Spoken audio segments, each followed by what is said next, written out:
Hello, Magic players. Welcome you to our Best of Deck series. No, I just call it Best of. Charles hates when I do that because it's all the decks.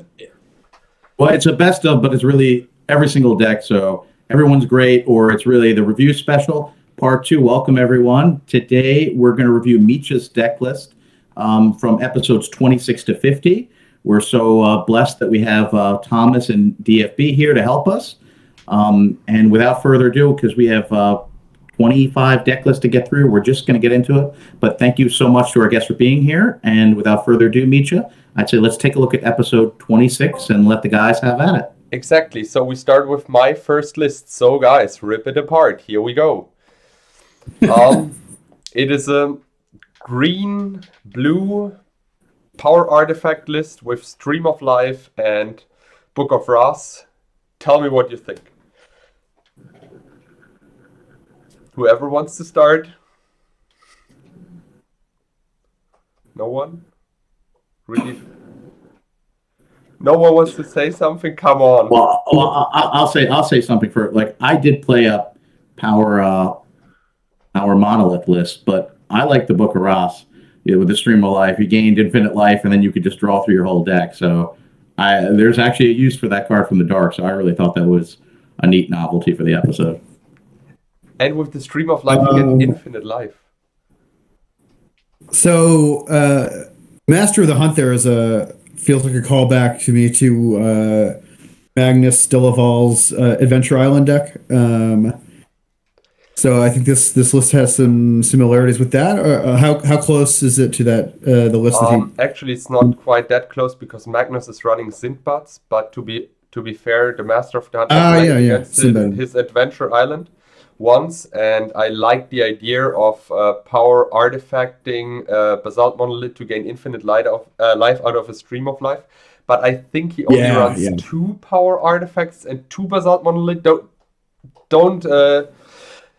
I'm unsure about that, but I think it is like that. And he's not going full on the combo. He's also going on the value draw mid-rangey plan with the Master of the Hunt. Yeah, his has a lot of things going on. This is, I guess, I wouldn't say much more of a traditional power monolith deck, but it does. I mean, once you cast an infinite Stream of Life, what are they going to do? So, I mean, I think it's awesome. I love Hurricane as a finisher when you have infinite life as well. Might as well. Yeah, once you have infinite life, you can draw a million cards with Book of Wrath. Go through your entire deck. Love to see mana short in a combo list. I think this is a cool take on it for sure. Nice one. I also like the power sinks. The power sinks are really nice too because once you have your combo out, it's just better than a counter spell because you can tap your opponent out. It's like a half a time walk. Also in the late game, you can tap your opponent out. I personally like the card Power Sync. I think it's one of the best and sadly a little bit underplayed counters. It's super good. I really like it. Something else to say about that list? I mean, I guess my only other question is the sideboard and how many spots you really even have to play with. A lot of the things in the sideboard are like 1-for-1 answers, like the crumbles, the blast, the maze. And so generally, if you're comboing like this, you don't even care too much about interacting, and any piece that you take out kind of dilutes your combo or makes it harder to go off just to get a couple 1-for-1 removals or answers in there. So I just wonder how necessary the sideboard even is. I don't know if you have thoughts about that. The thing is, I want to be prepared against Blood Moon because that slows the deck really hard because of the use of double blue. And I really want to be prepared for aggressive lists. That's why the 4 maze of it. But I'm with you. I don't like the Avoid Fate anymore. I've never had a card doing such... it does nothing. Whenever I bought it in, I draw it, that nothing happens. Whenever I have it, I think this card needs to be a flash counter.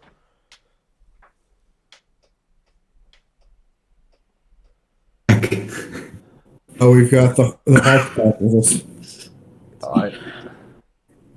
Are you there, Mitja? Yeah, I'm still there, but I don't know what happened at the moment. I didn't click on anything. I swear to God. We're back. All right, we're still recording though, right? Oh my God.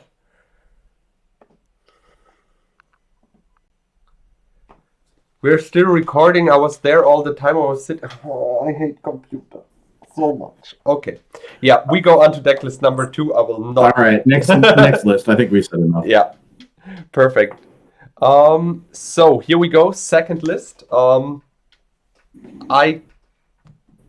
guess this is blue red aggro. Yeah, straightforward. It's counterburn with one winter orb. Congratulations. Yeah, I don't know. Exactly. Yeah, it's basically a counterburn list. Splashing Demonic Tutor, Mind Twist like Olorada did in 2018, I guess. But I'm running a Winter Orb. I think a Winter Orb one-off is always cool in aggressive lists, just to tap down or keep your control opponent tapped. Yeah, this is basically the list. All right. Too much to say. Looks good. Looks solid. Yeah, I mean it's a super solid list. Yeah, I guess. I hope you won that episode. I think yes. We what was I playing against? I think I have no idea anymore. From time to time, we decided I don't remember. Instead of spice episodes, spike episodes. So we're both running like super competitive lists. That's why some of these lists will sneak in from time to time. And I guess this was one of the spike editions. 100% sure. Thomas, anything? All right, what's next? We'll go next. Okay. Okay. Go next. That's good. Go next, man. It's fine. Okay, list number 3. All right. Green red aggro. List. Yep. This 28. Yep. Nope. This is. I'm not sure if I've got the right one because I have a green and black list. I am looking at Curd Apes and Pixies and Urnums. Yeah, exactly. Yeah, take a look at the Facebook Messenger. This is 28. Yeah. Oh yeah, I got it. Yeah. Yeah, you're this looks with very us old again. school to me. Green red. Yeah. Super aggressive. This looks very old school. Yeah. The green red list with the Curd Apes and Giant Growth, Berserks, Pendelhaven. Yeah, burn him. 15 creatures. This is a pretty classic Urnum Burnham, right? Yeah. The full 4 chains. You have a main deck Fireball. You're on the Berserk plan. I guess a normal, like a stock Urnum Burnham, if there was such a thing, probably isn't on the Berserk plan. But I like Urnum, Jin, and Berserk. There's nothing wrong with that for sure.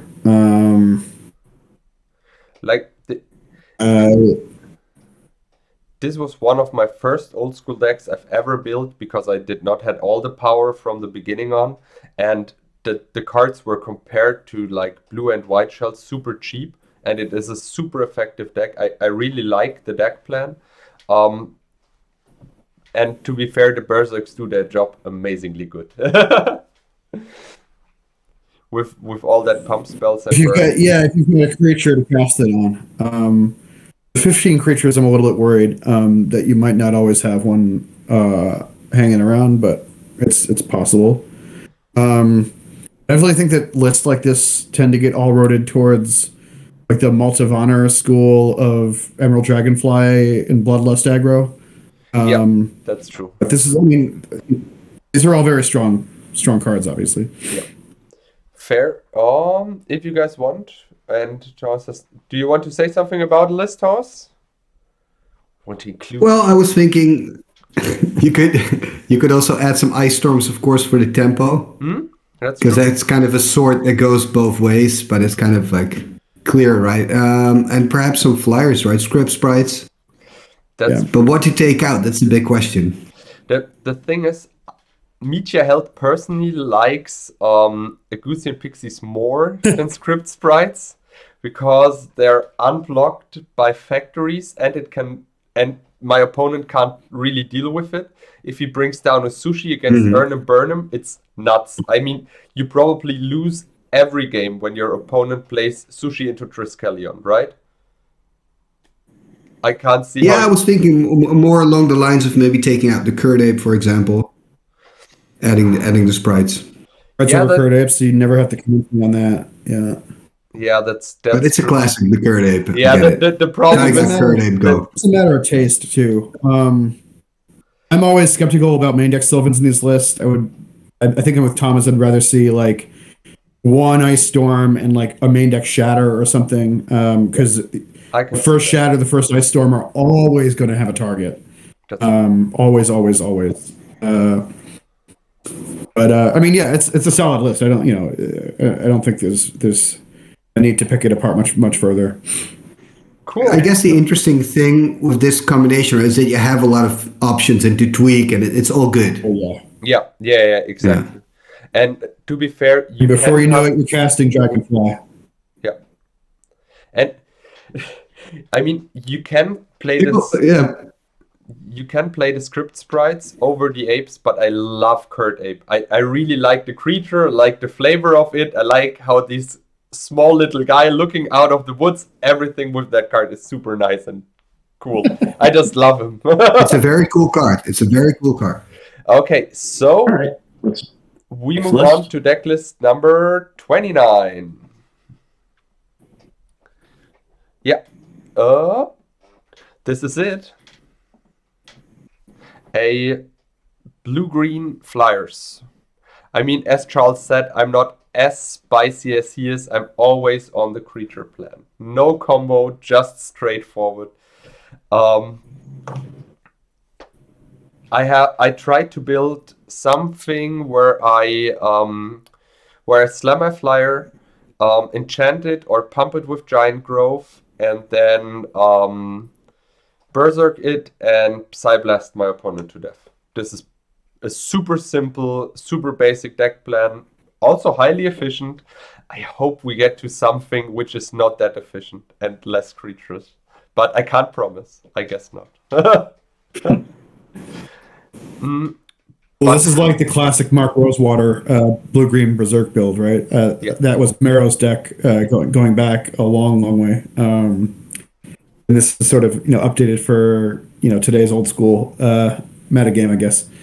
Yeah, I mean, not much to say from my side. I'm a big fan of Zephyr Falcon too, like Zephyr Falcon Pendelhaven. I was thinking Zephyr Falcon as well. Yeah. We will have a list with it. We will have a list with it. Yeah, I'm looking forward to that. You've got a little bit of bottle liability here. I noticed you don't have City of Brass though, which is good, but you've got 12, I guess 13 main deck Arabian cards, which is always tricky. But still, this is just kind of one of those all out decks. I do like Sylvan here a bit more than in the previous list because you can it's more combo-ish than the previous. The Earn and Burn 'em list that you had before, it was a bit more mid-range, can assume a control role if it needs to. Not really the case here. You're trying to get there as fast as you can, and if you brick, you just lose. So Sylvan main I like a bit more as just sort of Sylvans are like the second and third ancestrals. You always take 8. If you get to your next upkeep and you keep on going. But it's a nice list. Yeah, I think the having Berserk unstable and Giant Growth in the deck is really fun. Looks great. What I miss here is an answer to Maze of If. That's something you have to think about. No one plays that Thomas card. I've never heard about that card. Never ever. This sounds like a card. I don't leave home without an Ice Storm in my wallet in the morning. I'm just like I carry it with me wherever I go. Actually, Dave means it. What I think would be good is cut in the sideboard the energy flux, because you for sure don't need like 6 hard artifact removal. Cut those, add a 4th crumble just to be prepared for the artifact war, and add 2 Ice Storms. Done. 4 Mace of It. And to be fair, when I built the list, I didn't thought about Mace of It. I mean, I have at least 1 Strip Mine and Regrowth. I'm always living the dream, you know. That's the city in a bottle problems. You could also consider maybe adding some counter magic to the sideboard so you can counter the city in a bottle. That's actually true. All right, hang on, Mitja. I'm gonna pull you over a second. Where are your other green sources? Is it 2 Pendelhaven? 2 Pendelhaven and 4 the Tropical. Emerald. The Emerald and the Lotus. How? Okay, so that's like 7 plus Lotus. How are you ever casting like Giant Growth Berserk on the same turn? How are you ever casting a turn 1 Script Sprite? This mana base feels Fun loose. fact: the mana base Very loose. didn't work at all in that deck. I guess I also lose that episode because I never I never had double green. To be fair, Not surprised. Okay, I was going to say, in order to cast Berserk credibly with Giant Growth, you need like 15, 16 green sources, and you have like less than half of that here. I would take out some factories. Yeah, you don't need factory. yeah, the factory is just Do you know how I got on this, actually? I was looking at all your off-color moxes. I don't think you want those either. I think you want forests. Because you have no X-Spells anyway. Yes, that's true, but I like the fact of slamming a Serendip turn 2. I mean, I can't. I'm playing this. You know what you can cast on turn 2 reliably instead of the Serendip? Zephyr Falcon. Boom. Yeah, that's true. I think as I said, there will be a list with the Falcon and comparable to this list. So. All right, let's move on. This mana base is terrible. This is a bad deck. All right, and here we are, deck number 30. Yeah. This is Lion the Bold. 30 is a round number, and usually on round numbers we play spike decks. Yeah, it's boring. Yeah, it's super boring. Like it also played super boring.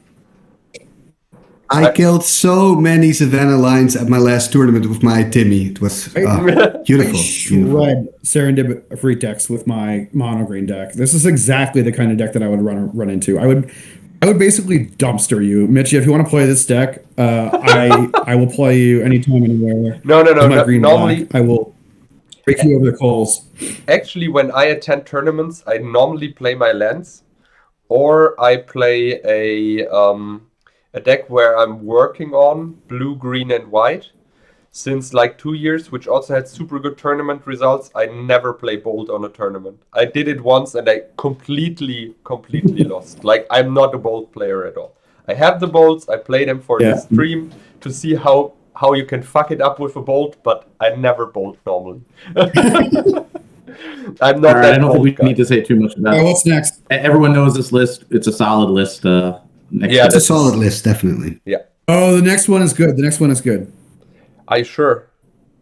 31. So here we go. Oh yeah, I remember that one. That was really cool. That was really cool. And before we start, Fallen Angel, highly underplayed 5-drop, insanely good card. I love it.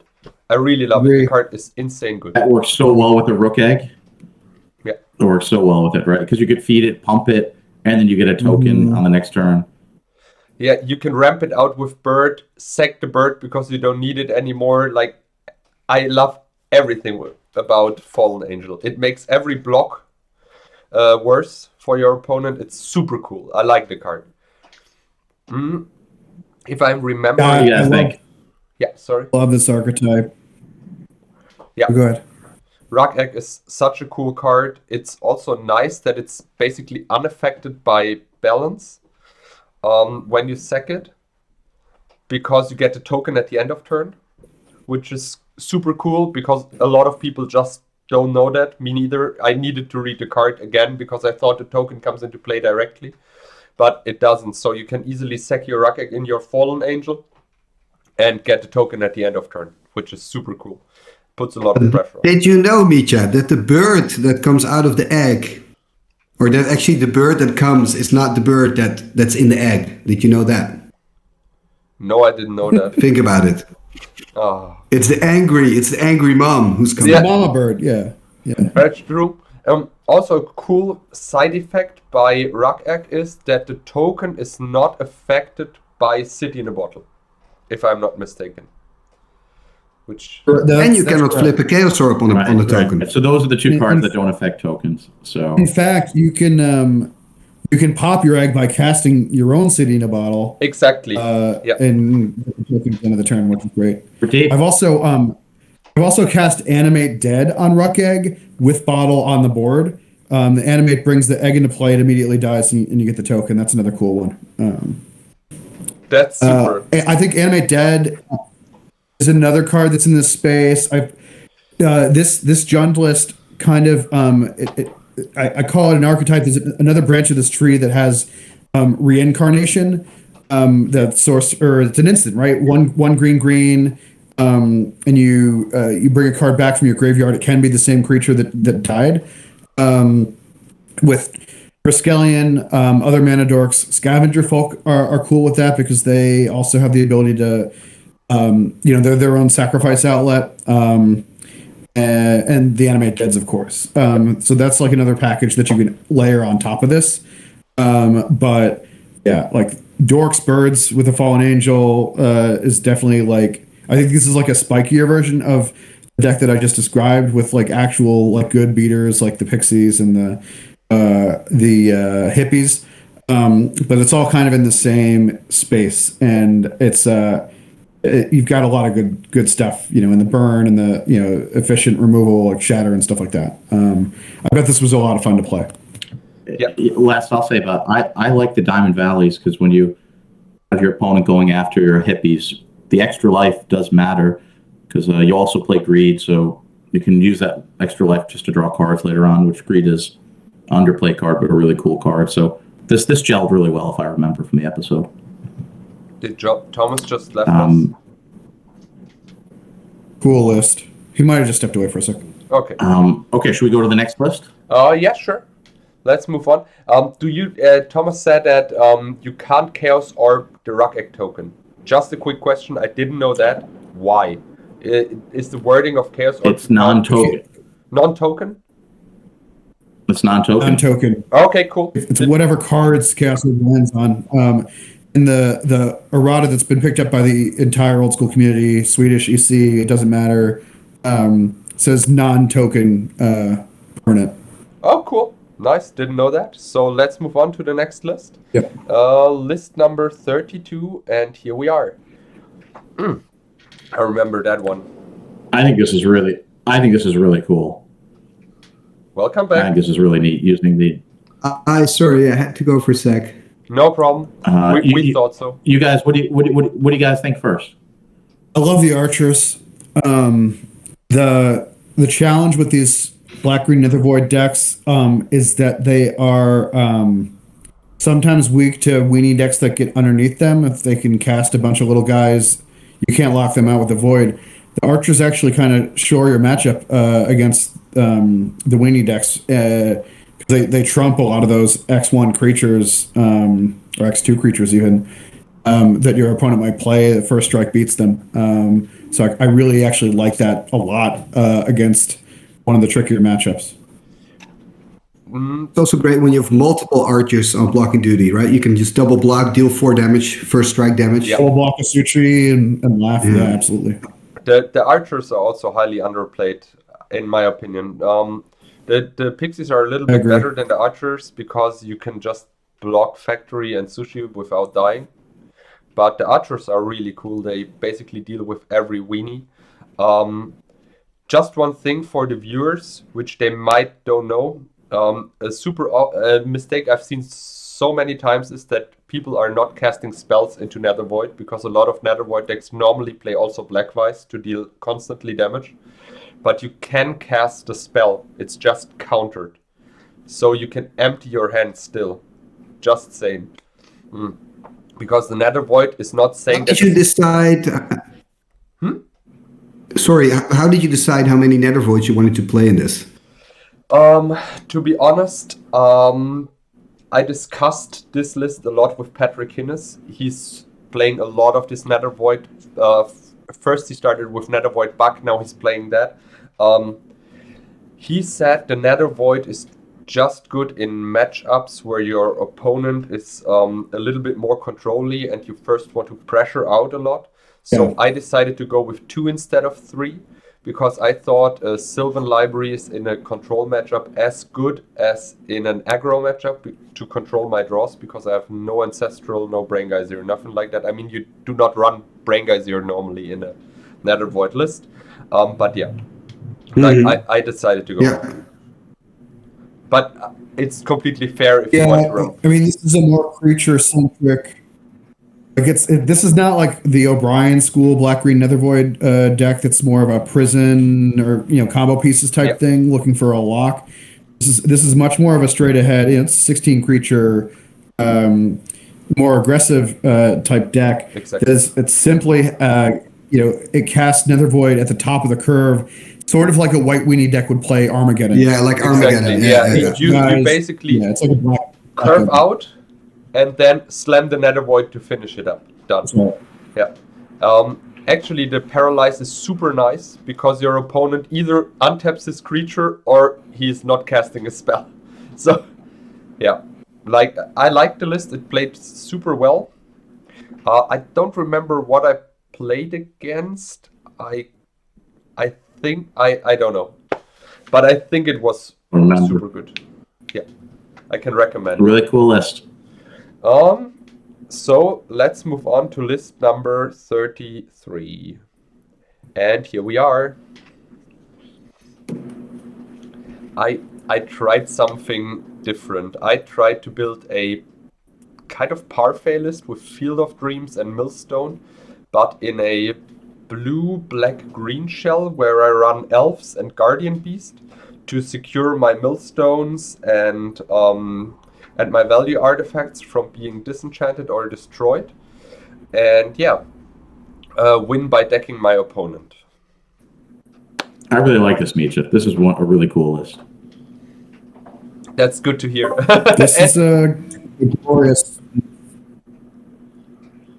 Sorry, Dave, you muted yourself, I guess. Oh, yeah. No, I was just saying this is sort of a glorious mess. It's like an unholy merger of like the Millstone Dreams, Field of Dreams control and like a Project M kind of beast disc, icy kind of thing. It's funny. I mean, I love the Elves of Deep Shadow. Always happy to see them around. I think it's I bet there are no 2 games that play out the same way. The pile like this because it's doing a bunch of different things. 100%. And I really enjoyed playing it. To be fair, the 3 terrors felt a little bit too much because when you're coming against a deck which runs either artifacts or black, they're worse than a land. So I would go probably with something like Paralyze or so, because with Paralyze and Icy is also a super cool combo, because even if your opponent untaps the creature, he needs to pay 4 more. Like he spends 4 mana and has no creature, which is kind of cool. So more Paralyze for the old school world. And I like the Paralyze better because you also are playing Icy here. So it could just lock the opponent down. They're not going to pay 4 and then just get IC'd, so right back. So I think that makes sense. Hopefully we didn't lose Dave. I think be we right need back. to get something to drink or so. Thomas, what do you think? Well, you said in the introduction that you're playing with a parfait shell. So when I'm thinking parfait, I'm thinking Howling Mines and Winter Orbs. That's fair. I'm not really seeing them in this list. Or for me, the parfait list is defined by the win condition with Millstone and Field of Dreams, but you're completely right. A parfait white blue control list is basically on the lock plan. And I'm not that kind of lock deck, you know what I mean? I try to be a green, black, blue control deck with the option of decking my opponent as a win condition. And with the because I was just wondering if you have enough to kind of protect yourself from like creature heavy decks. Keep in when they're mind, playing quite aggressive. I have 2 discs. I have 2 ICs. I have 5 spot removal, which is quite a lot to deal with creatures. And in the sideboard, I have Ivory Tower and Mesophyte. So it should work out to deal at least a little bit with creature decks, especially when you count in that I can also block with Factory or Elf of the Deep Shadow. And also the Guardian Beast has a really good body. With 2/4, it's basically blocking every small creature. Yeah, it's a good blocker, definitely. I would maybe add like a Hurricane. You have no flyers anyway. Take a terror out. That's true. Yeah, could be. That sounds right. Yeah, maybe the 3 terrors need to go. 2 paralyzed, 1 hurricane sounds right. But as usual, me and Charles were playing these lists once, and there's always room. These lists are more like, how do I say that in English? To give people a feeling of how a deck could be, and then they can build whatever they want. Like to inspire people. Yeah, inspire people. Thank you very much. I was missing that word. I tried to explain inspire, which is kind of hard. Well, let's move on to the next list. But this is beautiful. Like, I wish I brewed this one. It's really a beautiful deck. Bravo, Mitja. Next list. Here we are, 34, and again on blue, black, green. This time, this time it is Patrick Hinnes blue, green, black Nethervoid deck, which he played like that for a longer time. The list is so it's similar. It's like the one we just saw a couple of decks ago, except for it has blue power and a couple of sideboard Ice Storms, and then some of the sideboard cards as well. And 4 Ice Storms. Didn't the other one have Ice Storms as well? Yeah. No. The other one had no Ice Storms. Oh, no, it had both. The other one had 4 Ice Storms. I'm looking at it right now. I'm just tabbing back between the two to see what's different. It's the blue power. It's not running archers. Archers. Yeah, this one only has like 14 creatures. Yeah. This one is a little bit slower, therefore it has more consistency because of the blue power and the Psyblasts. It plays basically the deck plan is the same. You curve out, you slam the Nether Void, and then you play like a Time Walk even for 5 mana, take your extra turn and swing through. Something like that. To be protected. I guess it's clear what you're getting in the blue power. I think you give up some percentage against Blood Moon. The previous list had a bunch of forests and stuff. Yeah. This one only has the one. It's a little tougher. If you like, Moon is pretty bad news. That's true. But I don't know, Mitja, how do you feel the 2 lists compared when you played both of them? To be honest, I like the blue version more. I know Patrick is not running a Mind Twist, therefore he runs the 3rd Nether Void, if I'm not mistaken. I like the Mind Twist because it wins you games at random. That the Nether Void does not. The Nether Void is only, as you said, on top of the curve, and it only wins you games when it resolves. And when you're behind, a Mind Twist can always change a game, but when you're behind and slam a Nether Void, you secure that your opponent will kill you in the next 2 turns because you can't cast more than 1 spell per turn. But I really, really think the blue list is better. Not even because of the Mind Twist, also because of the power, because of the Psyblast to deal the last 4 damage you need to win the game. It's like, I just like the blue version more. I know I said because of the power, but power makes the deck more consistent. This is just it. But to say something to the black-green list again, the creature base is more aggressive on the black-green one, and the Nether Void therefore suits the deck a little bit better than in the blue version. But yes, it's interesting that you say that, because I'm thinking like a full play set of Crumbles. You attack, of course, the the artifact mana, right? Yeah, And then 100%. you attack the lands with the Ice Storm, and then you go for the Nether Void. So that works together really well. Yeah, this kind of deck works together super well.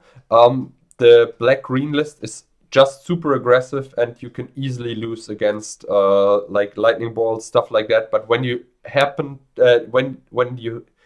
when you finish the curve with a Nether Void on turn 3, you're basically winning more games with the black-green list because you're more aggressive, more consistent, like on the creature side. But on the deck Or plans, creatures, yeah. yeah. But on the deck plan side, as you said, with Ice Storm, Crumble, as soon as you stamp the Nether Void with this list here, you're it's easier for you to win that. Where on the other hand side, you win the game on the black-green version, you win games also with just creatures with no Nether Void. Yeah. This is basically it for that list. I think we can move on because we had kind of the same list a few decks back. So let's talk a little bit about list 35. Oh, I remember that one. So obviously we don't have to talk about this, but the one thing I just want Why? to remind everyone, we're supposed to play every deck list one time. So getting Lion Dip Bolt that hadn't appeared, it won't appear again. So that was that episode. So the deck, I played Will McGrant's ATOG list. So we did get those two decks out of the way in one episode. They were super competitive, just about 50-50. So I don't remember exactly which version of the deck this is. I don't remember. You'll have to let me know. 2 cop reds, so you know. Yeah, so now we know whose version it is. It's not the same. I do like the cheeky main deck, Red Elemental Blast. That is my only comment. To be fair, when I started competitive with Old School, I was that guy attending tournaments with the deck. I say that without any shame. It is what it is. I played the deck for 1.5 years. I've not seen a deck which requires less play skill than the deck. Really, this is like the deck where you need to do anything. And this is all I want to say about that kind of deck. Yeah. Yeah, for me, Magic is about personality, you know, so you want to create your own thing. Yeah. And we don't have to say too much more about this, but everyone should watch episode 35 if you want to see the classic tier 1 ATOG versus. Yeah, it's just every like 5er and 10er we try to do that, as I said, spike things, and here you go. It will not get any more spiky than this. So let's move on to list 36. Yeah. Oh, I like that list a lot. Who wants to start? I mean, I can say a little bit about the list. If you want to, it is a black-red Set Troll list with Hypnotic Specters and Underworld Dreams. I know this is kind of dyssynergetic because you lose everything which you have in your deck in the disc beside the trolls. But to be fair, I think I remember right, the deck played super well, and in the sideboard I added I hope I pronounce it right, a Fissure from the Dark. Please correct me if I pronounce it right. The card That's right. Super good. The card is super good. Like, really, if you play red, you can always consider playing it. It's a super good removal. Instant speed. Instant speed. I know it's 5 mana, but it destroys land or creature. And it's burying, so it can't be regenerated, right? Exactly. So it is a super good troll removal plus land destruction. It's just a cool card, which I love to play when I play red. Yeah. Would you now play it main after playing it in the sideboard? Yeah, 100%. In this deck? Yeah. I would cut the terror for the Fissure, 100%. Because I thought you would say cut the Chain Lightning. No, the problem is the Chain Lightning or the 8 burn spells put so much pressure on your opponent, the one drop burn spells. But off the card which I board out the most against other red decks is 100% sure Chain Lightning. Okay. Because I don't want to get backfired And it does not destroy Mishra's Factory because it's not instant speed. Not being instant speed is not good at all, I guess. But the card is so strong, you want to play it, but I often board it out against other red decks. Don't know if that is right, but yeah. Dave, anything? What do you think, Dave? No, I mean, I think this is a pretty typical looking red-black list. You suggested that the Dreams and Hippie might be a bit of a dyssynergy, but I don't know. I always like Dreams and these kinds of lists because it attacks along a different axis. And just enchantments are harder to deal with in the format. I was just kind of counting up your black sources. It's gonna be extremely rare to hard cast the Dreams, which is maybe my only kind of hesitation there. Yeah, no. It's super often the Dreams jump out of the ritual. This is basically the plan here. Like to cast Underworld Dreams efficiently requires probably a mono black deck or at least 2 black sources more. Yeah. And then, obviously, the cousin of this deck in the Fallen Empires formats is the him troll disc typo deck. Yeah. That slides right in here. A bit different in Swedish. But still, a lot of individually very, very strong cards, and for sure wins a lot of games. So. Yeah, that's 100%. Like I said, I mean this kind of lists. I super often also want to build beginner-friendly lists where I don't need all the power.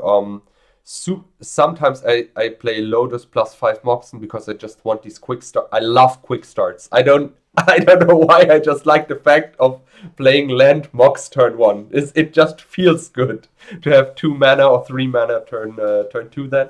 But a list like that is, I think, a super good beginner list. And when you want to start with old school, a lot of these cards also had a reprint, so you can easily start with a list like that.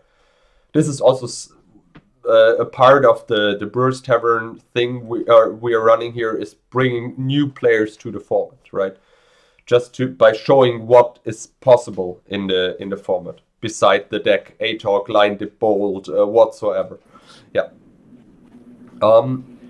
If I need to make a change in the sideboard, I would cut the Falling Star for a 3rd Blood Moon, because you just don't need a 5th board wipe. There's no need for more than 4 board wipes, in my opinion. Yeah. And Fissure main board for the tarot, 100%. And the 2nd one in the sideboard. So good, this card, because no one expects it. If you want, we can move on to list number 37. Here we are. Oh, I remember that one. That was cool. That was really a list I liked a lot. I know it's all creature based, but I tried to build a mono black artifact shell, and surprisingly, it worked super good. I remember that. I think this list killed me, I think. Yeah. And it was funny. You were playing mono black with I had a COP black on the sideboard, I think, which is obviously pretty useless. Although you do have Dreams, so this list worked great. Yeah, the list was super cool. I didn't expect it to be. I like this a lot. Sorry?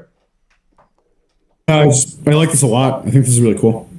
Yeah, the sinkholes work perfect in that deck. You steal your opponent tempo, you play the artifacts really quick, and your opponent can't keep up because he lost probably 1 or 2 land drops, and you can animate them. Or if you're in the grind matchup, with the Hive, you win basically every round against decks which try to kill you with Serendips or other flyers, because it's like having a Maze of It main board. It's super cool. I love to play it. Thomas, anything to say about the list? I'm still on mute, I see. Okay, that fixes it. No, sweet list. Good list. Yeah, I just... let's have a look. Maybe I would play with, I don't know, 3 Underworld Dreams, maybe add a Pestilence.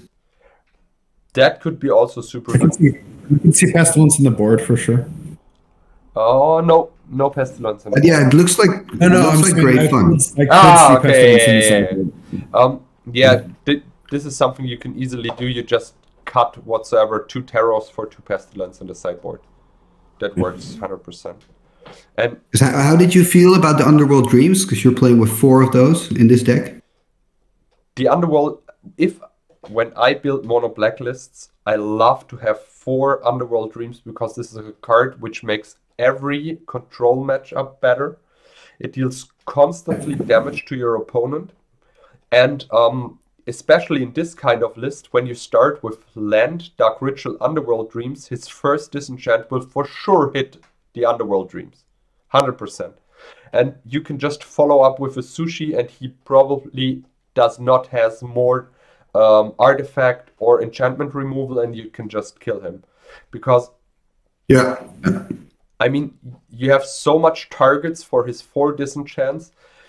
You have 4 Sushis, 4 Trikes, 2 Tetravus, which makes it 10. Plus the Underworld Dreams is 14 targets. And he also wants to get rid of the Hive, Abyss. James, you know, like, I guess we have here There's so much. There's so 20 much. targets. And yeah, I like the Underworld Dreams a lot. I know it looks like they are hard to cast, but super often I cast Dark Ritual turn 1 for Underworld Dreams.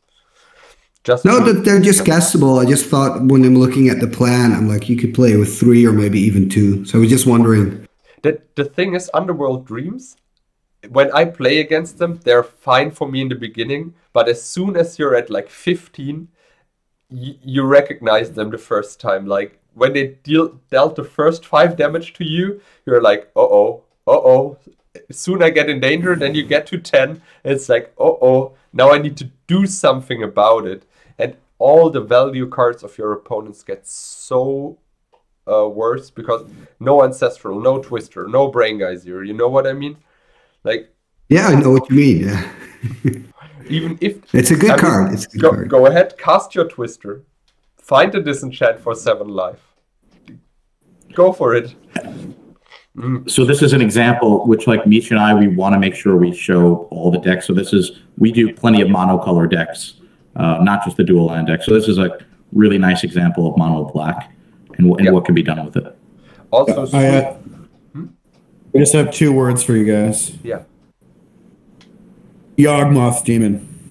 Oh, right. Yeah. 100%. I get you have the Abysses or whatever, but it doesn't matter. Just put a Yawgmoth Demon in here. That Yawgmoth does appear in at least a few episodes. Good. I know in MG's Project M, that definitely appears in that episode. Hopefully you'll be here with review special. You'll see that. So that does appear. That would be a good. Yeah, that'd be a good one for here. And I can get rid of the Tetravus. I hate Tetravus. As I said it in a previous edition, this card is, for me, this card is pay 6 mana, give your opponent 6 life, and place it in the graveyard. Exactly like that. Always. I can't remember that I ever split it up. It's a cool card, man. It is, but I never split it up. Never. I never, ever had these Tetravids. Never. It always dies on the spot to Divine Offering. Always. And the Yawgmoth Demon is super cool. You're completely right. And I can cut these Tetravus. It fixes all the problems. No, that's really cool. And it's also a super beginner-friendly list because you don't need Juzams, and you can run Abyss in a mono blacklist, which is kind of unusual. Yeah. Can we go to the next list? Yes, we can move on. We are at list 38, if I'm not mistaken. And here we are. Oh yeah, I remember that list. It is green-red goblins without the green-red dark goblin. I forgot about this guy and added pixels. Exactly. I'm sorry. I'm super sorry. You don't need to tell me. I saw it afterwards. It was my mistake.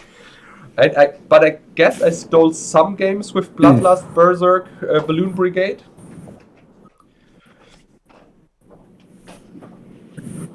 Dave? What's up? Okay. Here's what I would do. I would cut the balloons. I would cut the kings. No. Instead of balloons, I'd play goblins with Warg. And instead of the kings, I'd play Script Sprite. And I would have, Pendelhaven or two kicking around. Goblins of the Flarg is a much better goblin than Goblin Balloon Brigade, in my opinion. The evasion is always on, as opposed to the balloon that you have to put mana into. And Goblin King is a really slow card. That's true. But one big problem with the Goblin of the Flarg, they're not throwing stuff at your opponents. Look at those small guys, how cute they are, dropping all they have, like this luggage. Throwing rocks, yeah. He's throwing luggage. No, sometimes I just play cards because I like them. Like these Balloon Brigades, you're right. The the Goblins of the Flarg, especially with Blood Moon unblockable, is insanely good. So good. Good. And you're also right. The Goblin King is a super slow drop, and it's double red, which makes it harder to cast. I had no issues with double red, but you're completely right. The Script Sprite is more aggressive, and I really should play that Pendelhaven for 1 forest. I'm not losing anything. Yeah, but flavor-wise, I think the 4 Goblin Kings are cool, right? And what's the name of that red-green 2/2 Goblin again? You could add that for the Argothian Pixies. Mm-hmm. Yeah, Scarwood. Oh, Scarwood is fucking cool. Yeah. Charles told me so. I directly. Scavenger Folk is also from Scarwood Forest, right? So you can make a whole Scarwood Forest theme. You can, I like that. Oh, that's great. I should do that at some point. The Scarwood Forest party. I like that. I bet a Halloween deck themed around Scarwood Forest. Yeah, that sounds great. And Mitja, hang on. You have as many pump spells as you have creatures. You have 11 creatures and 11 pump spells. Yeah, I know. That's not gonna work, my man. I'm sorry. You want like as close as you can get to like 18, 20 creatures maybe, and like I don't know, 7 pump spells, something like that. Like this, you're just never gonna have a guy on board you're gonna die with a Berserk and 2 Bloodlust in your hand that you can't put on anything. I don't know. I think you gotta. Let me recalculate. I encourage you to put more creatures in. Now that we're bashing Mitja anyway, I've also noticed that you put Mishra's Factories in all your aggro lists, and because you always step out when you play aggro, right? Usually, I'm not such a big fan of 4 factories all the time. And then you have space for more goblins, like Dave says. Need more goblins, yeah. 1, 2, 3, 4, 5, 6. It's a win-win. You can take out the factories. They get so much play anyway. Put in more goblins. That's actually true. I think you have too many red sources, not enough green as well. I have 5, like 7. 7 green and like 12 red. You want to be closer to like 11, something like that. Yeah, for Berserk double, for Berserk and Giant Growth. And to cast your Script Sprites that you're putting in the stack next time. That's true. That's true. I think the green count needs to be 2 more green at least. So yeah, I should cut the factories. Yeah, the factories need to go, but I love them so much. But no, I mean I like factory because it gives you something to do. You need ways to continue to spend your mana, but here, I think Thomas is right. Like you have so many colored pips, not a lot of colorless pips on your cards. Your color requirements are higher than I think your mana base wants to admit right now. So you're gonna have to find room somewhere. Yeah, that's true. That's right. You need way more than 11 creatures. That's way too low. Yeah, that's right. I probably should cut like 1 Berserk at least, 1 Shatter main board, add 2 creatures, and I don't know, maybe also the 2 Chain Lightnings, and work without factories. Add 1 or 2 more lands and 2 creatures more for the factories. That sounds right. Yeah, that's correct. I'd add about 8 creatures maybe. Yeah. So let's move on to list 39. Oh yeah, I remember that one. That was quite cool. This is hot. This is really hot. To be fair, Gaia's Leech. Cool, man. and Gaia's Touch, to be fair, Gaia's Touch is a super cool Magic card. The fact that you can play more forests, that you can just store mana for a turn because you can sack it for double green, is super cool because you start turn 1 with Elf, turn 2 with Gaia's Touch, another forest, and you're at 6 mana turn 3. Yeah. Well, 1, Yeah, and that's 2. then also where, of course, your Desert Twisters come in handy, right? Because Yeah. you've got so much mana. I think I also did pretty well with that list because the desert I basically had like 5 Chaos Orbs in my main board. Right, Charles? Yeah, I mean, I played a mono green list with 3 Desert Twisters, which was super, with Candlesticks and Wild Growths, and this is another way to be able to use Desert Twisters, and yeah, they were super good. Super good. And as I said, the Gaia's Touch, such a cool card, really, really, really good. And the Gaia's Leech, Touch. Yeah. and the Gaia's Leech was also super nice. And I think you got the Trite Coffin combo to work, which was pretty cool. Yeah. We hadn't had that on Brewers Tavern, I don't think, to this point, so that was pretty neat part of the That's true. episode. Actually, in the top right, I played 2 Fogs, which are super good against aggressive lists. To be fair, if I would run this list on a tournament, I would cut those and play 2 Ice Storms more, or 1 Ice Storm more and 1 more Crumble main board. It depends on where I want to go or what I expect in a meta game. But to have a Fog... Yeah, sorry, please. Yeah, sorry. Yeah, don't you need some more card draw in this deck? Actually, I have 2 Sylvan libraries and the Mirror Universe, which works quite well, and you're not emptying your hand super fast. I think the hand was empty at turn 4 or 5 without the library. And Okay. I think, Yeah, because I thought since you've got a lot of mana, maybe Jam Day Tome or something. or even little book would be good here too. yeah, the Little Book is also a card which you can run in this deck. That's 100%. You're right, Dave. Yeah, the little Book is a card I learned to love in Brewers Tavern. It's so good. The small book is really, really, really good. Yeah, we both had, every time either of us play it, it's super good. Yeah. I don't know why it's not played more. Yeah, Dave? Yeah, Jalantum for sure. I mean, Gaia's Touch is the green fast bond. Always love to see a deck with that card. I gotta say, first of all, I love the channel Trike and channel Mirror Universe is really slick. I'm with you, Mitja. I would cut the Fogs. I think they're really, really bad. I know. And the card that I want to see here, maybe even more than Gaia's Liege, is Force of Nature. Come on, why is there no Force of Nature? Let's bring it out. Gaia's Leech is good. Gaia's Leech. Yeah, we'll do both. Can we get one of each? Like, if not now, for Force of Nature, when? You know? Yeah, that's right. You're 100% right.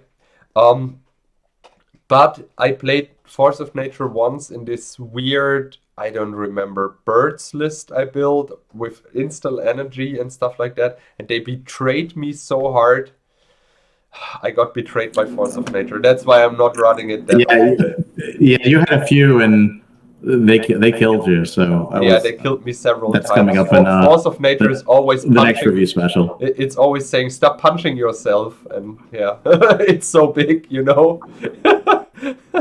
But you're right. This kind of list. Sorry, I don't want to. I was going to say this is a really cool mono green list. Very different. Yeah. Anything I've ever seen on Brewers or elsewhere.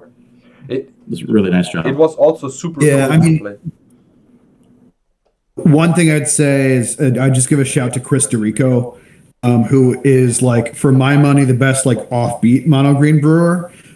He's definitely sent me lists that are sort of along these lines that have a lot of these other, like, weird artifact pieces, like Master of the Hunt or like Desert Twister stuff, like the higher curve mono green decks. There's a lot of just very strange things that can happen if you really commit to it. And green gives you the tools to do it with the ramp. So I encourage people to go for it. This is a really cool example of stuff like that. Thank you. So we go to the next list. Yeah, let's see what we have for list 40. So 10 lists to go from now on. This was list 40, and was that I think this looks. This looks like a Kalanord special. This is Kalanord. Oh yeah, I remember. We played a spike thing. This is the 1/2/4 Kala deck, yeah. Man, this is what my worst nightmare. This deck is the worst ever happened to me in Magic. We were at NoobCon 2018. I think it was NoobCon 9 or 10. I think 9. Win and in for top 8. I play against Kalanord, and he crushed me in 10 minutes. Just 10 minutes. Then I could go and drink a beer. And I never ever, he's the only player where I have a negative record. I never win against Kalanord. Kalanord, props to you. You're my worst enemy. I never beat you. I mean, I love him. He knows that, but I can't win against Kalanord. But yeah, like this list. Yeah. I mean, it's just a pile, right? This is just a mid-range 5-color pile of individually strong cards. It has a kind of a unique curve. I mean, even like Brian Menelakis on his podcast refers to this like the Kala curve as 1, 2, 4. So you're playing a Felwar Stone on turn 2, so that you're playing a Suchi or an Urnam on turn 3, basically. And beyond that, I mean, what doesn't this do? And if you are just a really, really good Magic player, you can identify when you're supposed to be the beatdown, when you're supposed to be the control, and just how to get the most out of all of these like one-ofs, these restricted cards, just everything that's going on here. You can just beat people that way. It's just a mid-range pile of very individually strong things. And Kala has also worn this deck in to the point where it's like a well-worn baseball glove, that only fits his hand, and just like, works just like a charm. I think anyone else picking this up will certainly just win games because of the power level of the individual cards, but it is a mid-range deck like this is actually surprisingly challenging to pilot, because there's a lot of decision space. You have to know when to 1-for-1, what role you have in the matchup, which can change at a moment's notice, and there's a lot to kind of think about. But it's a beautiful deck, obviously. And that's a really sad story. Kala's list is even more beautiful because he has these reverse prints and everything, like the power sync, where he has like on the front a power sync, on the back a card from Antiquities. I don't know which card it is. I think it's a War Machine or something like that. But this is super cool. His list looks super nice. He has all these nice alterations and everything. And as you said, on this planet there are these decks where you can win some games because you play super powerful card, but some decks are only fitting to the designer. Like this list is so cool. It works, but only in Kala's hand it's working to perfection. Like I actually disagree. I think a lot of good players can have great results with this deck, but yeah, we'll see.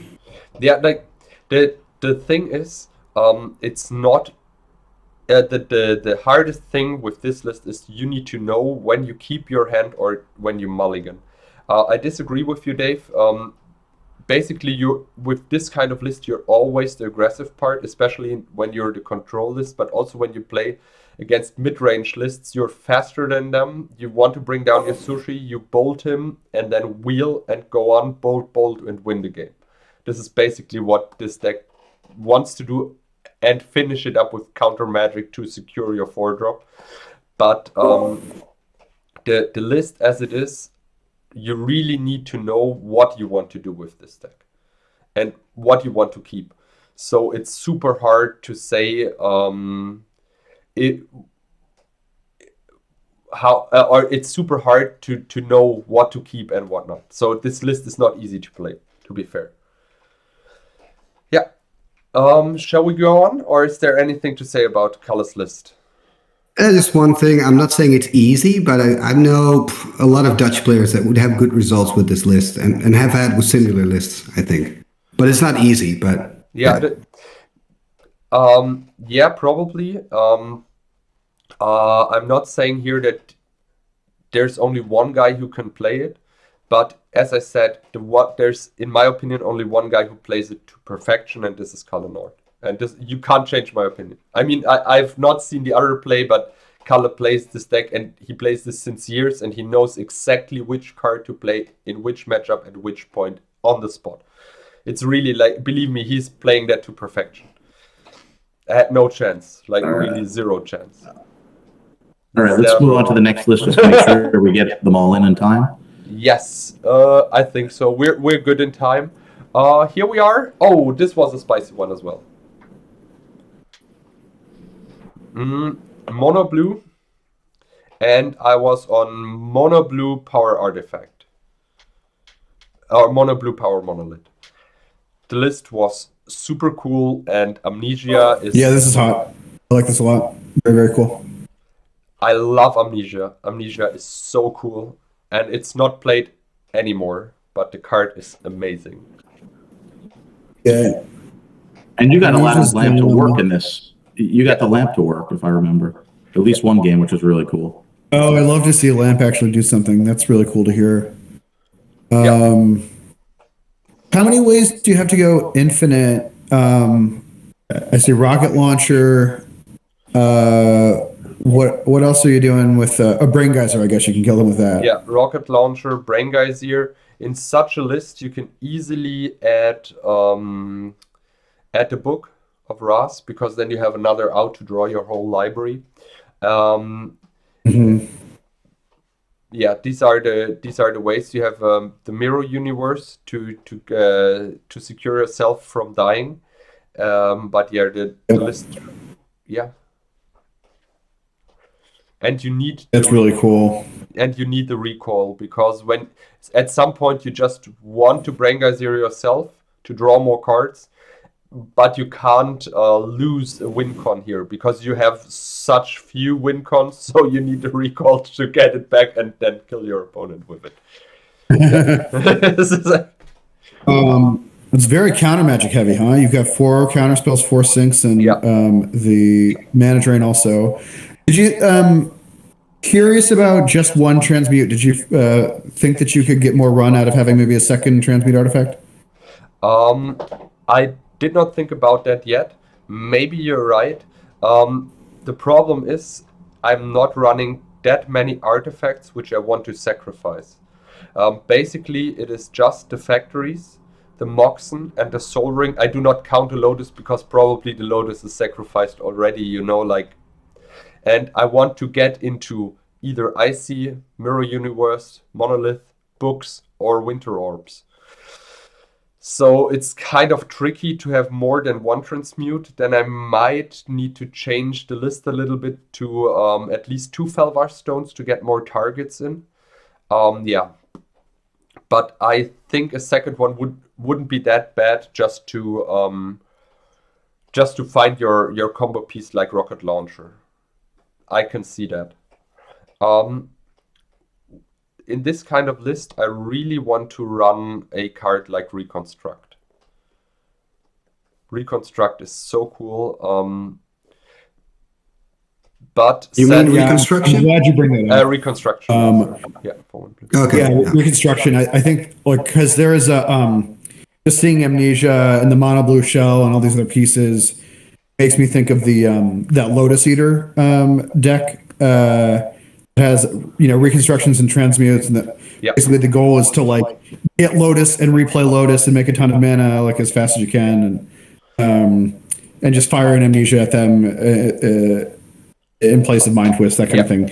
But doing it all in a monocolor shell is just really exciting, and I bet this is a ton of fun to play. It was super cool to play. Also, to have a card like Aladdin's Lamp was so fun to play. And to be fair, a card like Amnesia should be played more in old school Magic. The card is so great. I run it in my Lance shell, and it's a 5-color deck, and I still play Amnesia as the second Mind Twist.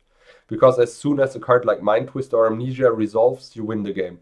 And the deck plan for the lands is used. I mean, we talked about that in the last episode, I guess, if I remember right, because I played it against Troll Disco. And the plan is basically play a fast bound, empty your hand, Twister, play more lands, and in like, let's say 10% of the cases, I managed to Mind Twist turn or Amnesia turn 2 for like 5, which wins the game on the spot. Because my opponent is so far behind that he will never come back. Yeah, but the deck was so fun to play. This is a list I can just recommend, and I think you can also get good tournament results with a list like that. If you ever try.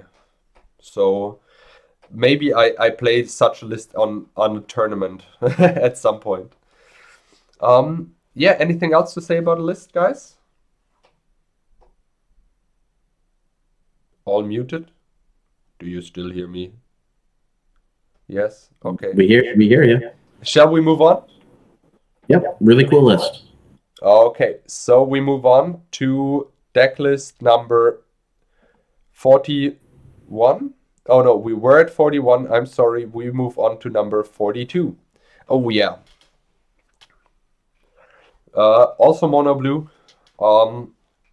A classic list. Jordan Boyle probably cheers now when he sees that video. Merfolk with this time War Barge. Oh man, I can't. I'm a human. I make mistakes. When I built the first Merfolk list, I threw in Merfolk Assassins. And I thought, okay, even if I do not destroy a creature, it's a Merfolk, it's unblockable, +1/+1. And after the recording, Charles said, bro, you know there's this card called War Barge. You can give a creature Island Walk and destroy it. Why didn't you play it? And I was like, oh, that card exists. Nice. I mean, this is what Mitja and I do in Brewers Tavern. Like, no one sees the Merfolk Assassin War Barge, but you will see it here. So yeah, exactly. He had to build the Merfolk deck and try to pull that off, and it is a really, really cool combo. Both cards from the dark, and I've never seen it used before, so that made me really happy to see Mitja do that episode and kill some of my creatures that way. Yeah, actually, I don't know. I should Google. How does Sandals of Abdallah work? Is it just on your creature? Ooh, that's a good one. Can Sandals. I need my laptop at the moment, so I can't Google. Can someone find that out? I know. I got it. Sandals of Abdallah. It's an artifact that costs 4 mana. 2 and tap. Target creature gains Island Walk until end of turn. When that creature dies this turn, destroy the Sandals. Yeah, and there is where it gets interesting as well, because with the War Barge, when War Barge leaves play, the creature that you've given Island Walk is destroyed as well.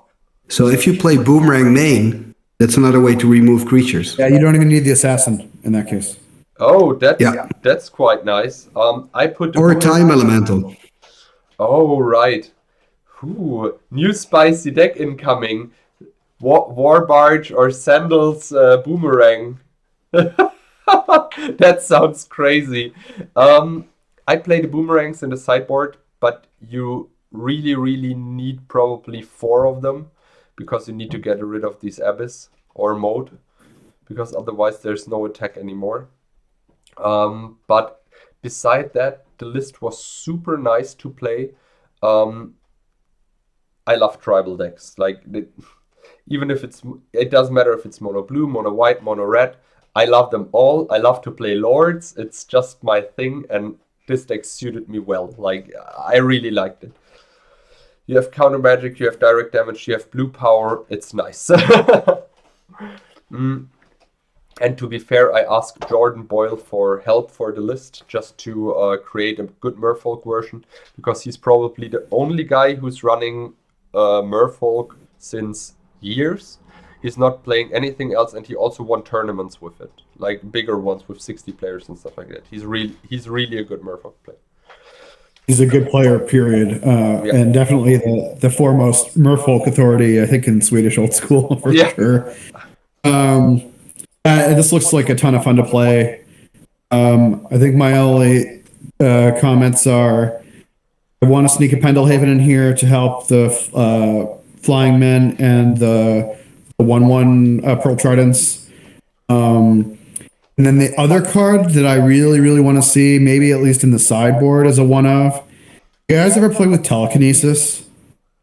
Never. I don't That is not appeared. That's not appeared yet on Brewers Tavern.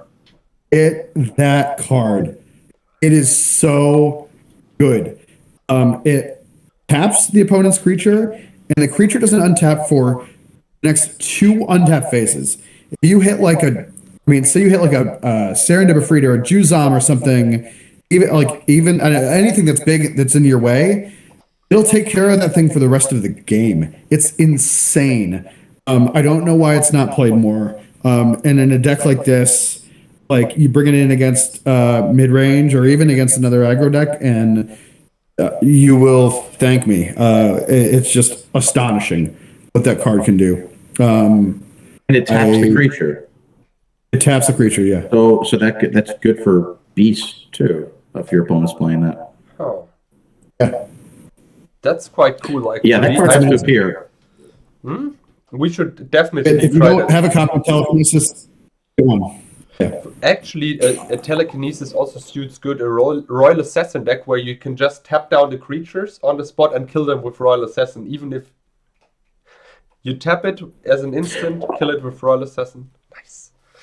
I have a playset. I've never used it, so that will have to be brewed for next week, Mitja. Okay. The reason it's not used.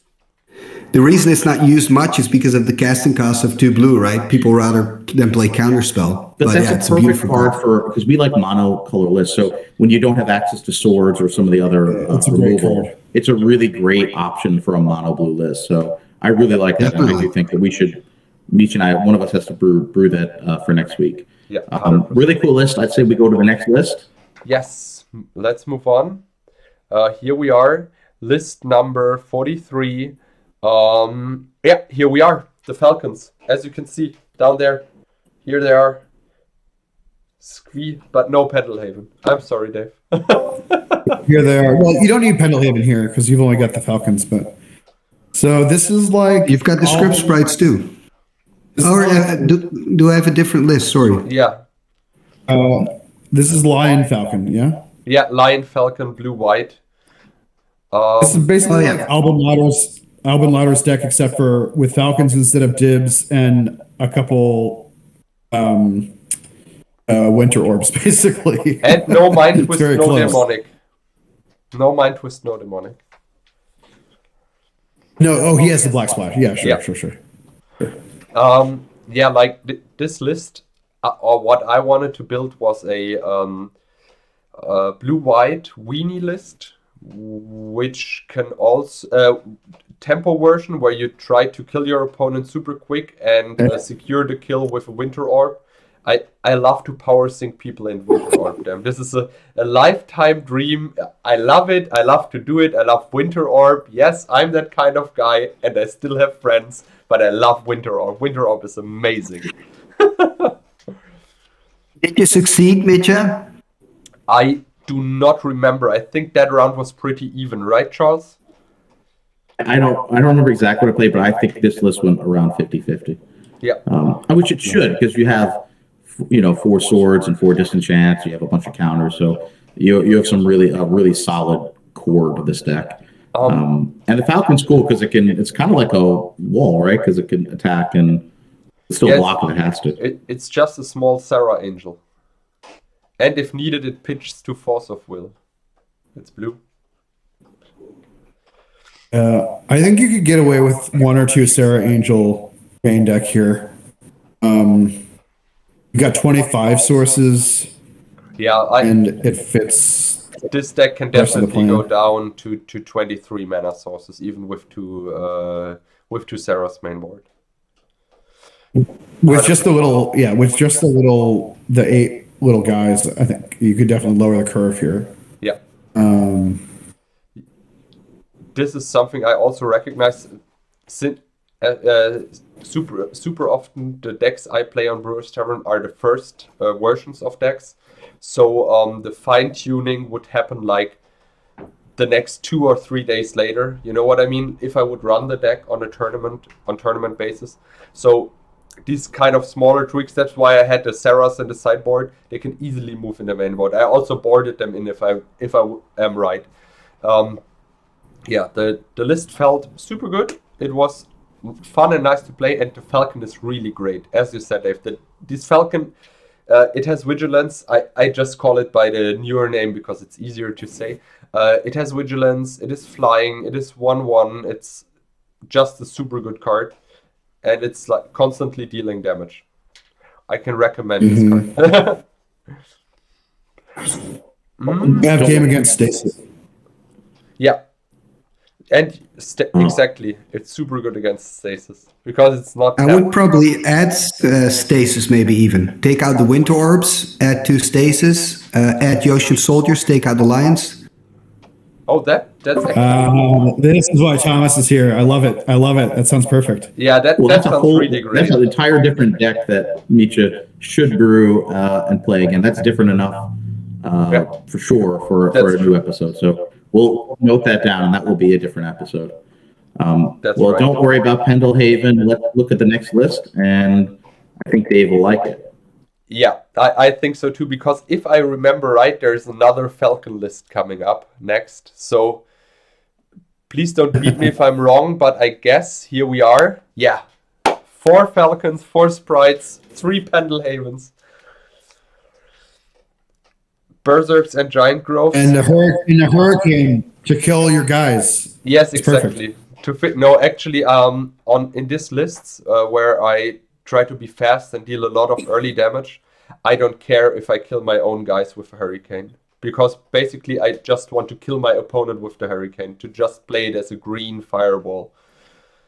And in the spot where I play the Hurricane in this kind of list, the opponent either counters it or dies. This is the game plan with the Hurricane. Dave is counting green sources. I know it exactly. I know his green. Yeah, I'm counting everything. 25. I think you're too high here. Yeah, in green, 1, 2, 3, 4, 5, 6, 7, 8, 9, 10, 11. 11 green feels like the floor. That's fine. 1, 2, 3, 4, 5, 6. While Dave is counting that, I'll say that this episode did not work out for Mitja. I was playing Divine Intervention, and Mitja was not able to get a win for almost the whole episode. And I think this was one of the most frustrating. Because I told him, I said, I'm not going to try to win a single game. And it was like, okay, we play for 5 minutes or 6 minutes. Tie. So the most you got many wins in, if I remember. I had only 1 meltdown on stream so far. Just one. But it's coming up. That's okay. One is okay. We were playing these world stacks, not the one which we will talk about, the other one, like the plays 3 and 4 against each other, and I played it amazingly. You need to watch that episode. I played around everything, like really everything, and he top decked Mind Twist, and he said, "Oh, that's a nice card. Land Lotus Mind Twist." You was like, this is complete bullshit. I just said this is complete bullshit and rage quit or something like that. That was hard. Like I play. If you can't when episode 75 comes out, for all viewers, watch episode 75 when it comes out. It's not released. It's not uploaded yet. Yeah. So what do we think about this? Anything else with this list? Play more creatures. I don't know how many times I can tell you. I want to see more than 8 creatures in decks with pump spells and I'm kind of that guy who also giant grows Mishras if they're unblocked and berserk them. I don't care losing them. So I normally also in tempo decks I try to get to like 12 to 14 creatures. You're right, to be honest, this kind of list, if I would rebuild it, I will for sure play 2 Zerandip Djinns because I play so many non-basics and non-island lands that I can easily play them. And there are 5-6 flyers for 4 mana. They're heavy critters, and basically they're not played at all in old school because you have Zerandip Ifrit. But in Brewers Tavern, I don't want to play in every single blue list Zerandip Ifrit. It's so boring. And I guess what I should do here is cut 1 Berserk, cut either a Crumble or the Hurricane, and add the 2 Djinns, just to get more pressure on the board.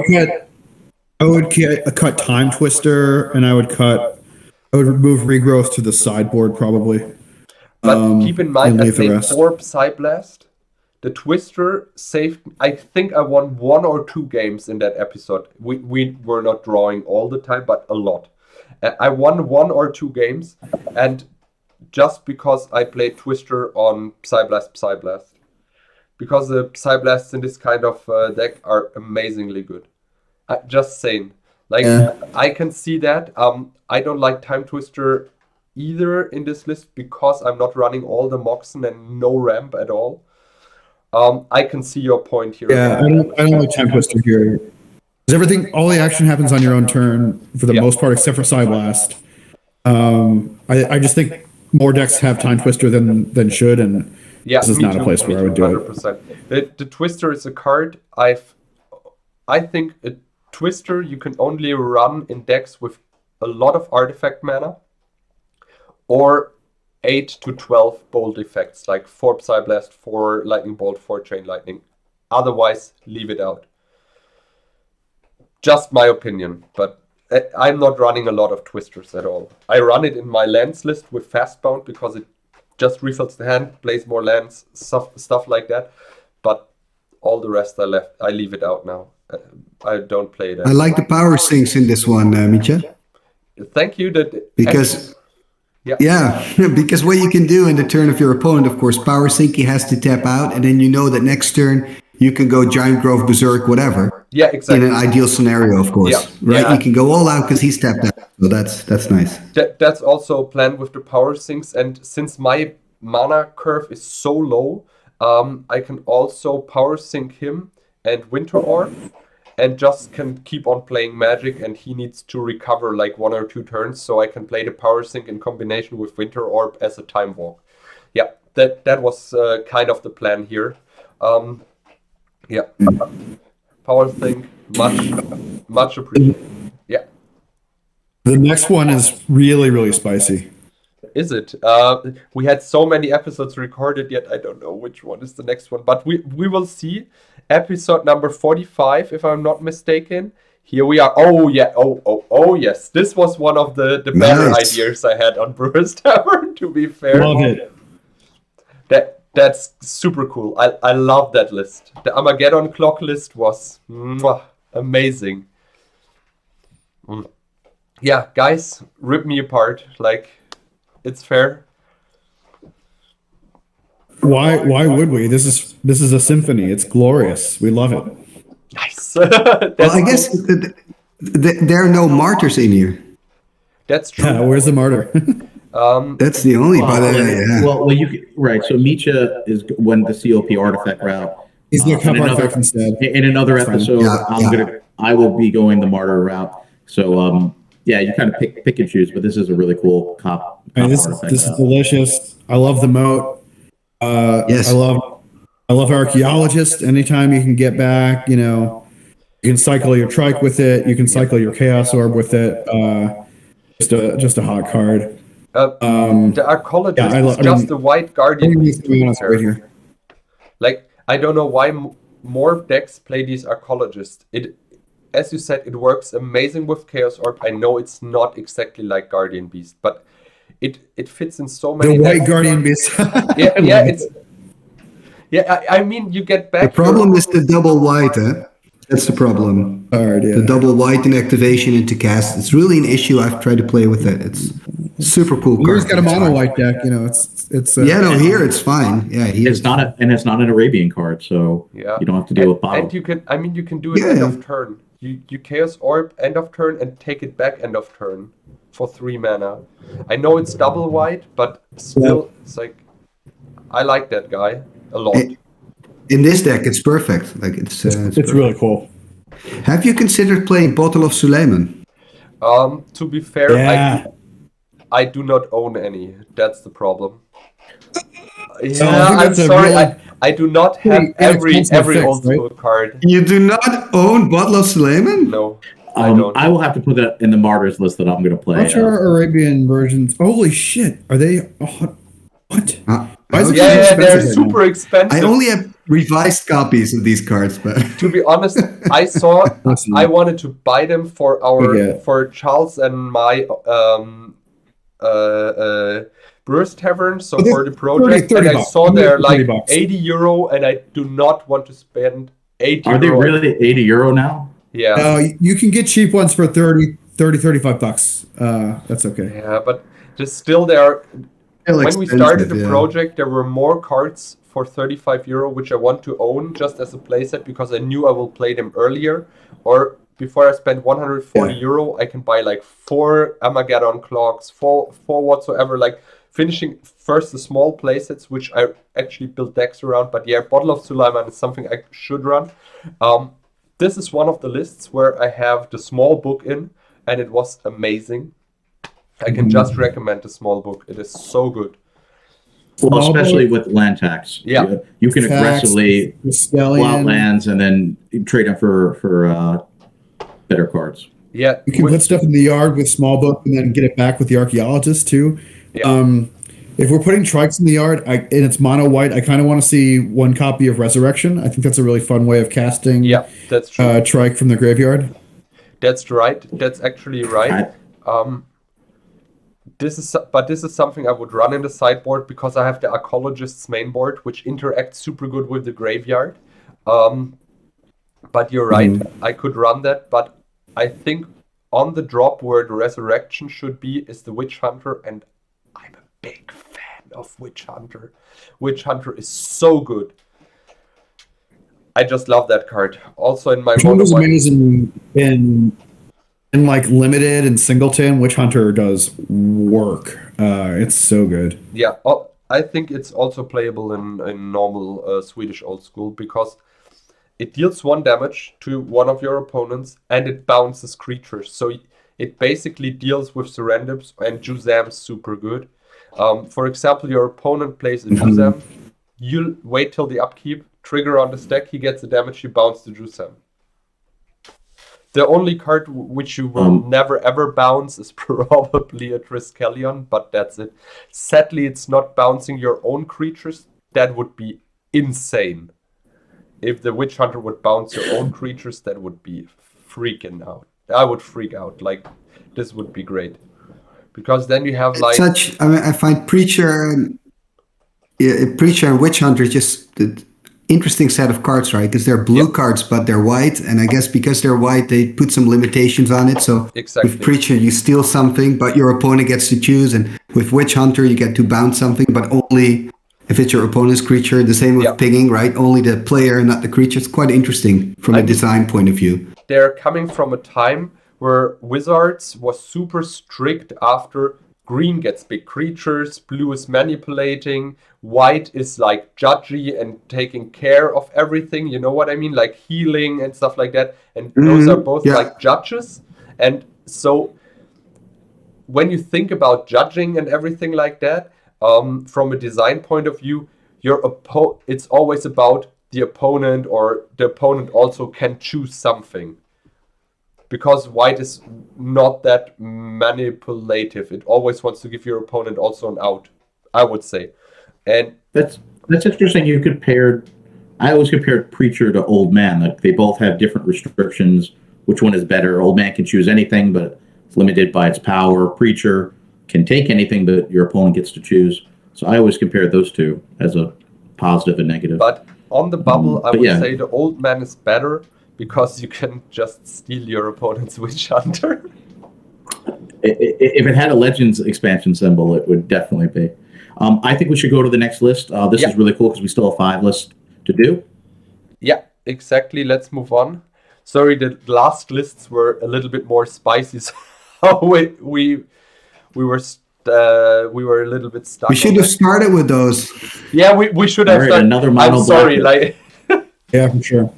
Mono black aggro. Yeah, I wanted to try the bats. I know I need to spend mana on them, but they're 1 mana, 0/1s. You can pump them to a 2/1. That's so good. With a Bad Moon, they get 1/2 flyers. I just like them. Yeah. Playable card. Sadly, never played in old school Magic, even in these aggressive lists.